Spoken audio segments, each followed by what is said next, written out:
Hey, it's Nick Tuminello. I want to share with you a 6-phase box jump progression that I use. Now, obviously, you could modify this accordingly to whatever you feel is appropriate, but this is one sample.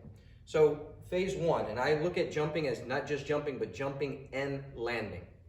So, phase 1 is just a small box jump.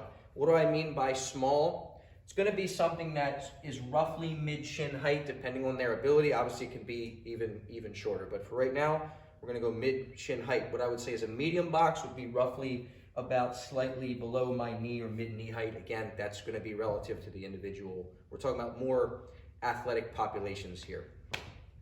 So what I'm going to do, follow the basic protocols in regards to not getting too deep, obviously good alignment, all those things that most people are familiar with. When I land, I want to land quietly and not land in this deep squat position. I don't want to really reward a lot of hip flexion. That's my issue with high box jumps, is you're only really jumping higher than you can maximally pull your feet up. So if I get a box this high and my feet can be pulled up that high, I only jump that high, but I took a real big risk.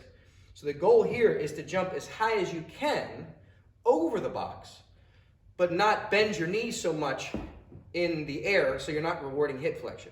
Now, you may have reasons why you want to work on hip flexion. For like Muay Thai fighters doing knees, there may be some specificity there. Talking about general.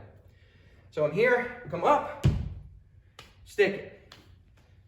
Now, you have two options. You can just stick with that phase, or if you think they're ready, we would go here, and then we would do a landing from the same box height. It's just 1 foot hangs off, 2 feet land. And then you would walk back and do it again. My cues for these are simple. Take off like a cannon, land like a butterfly.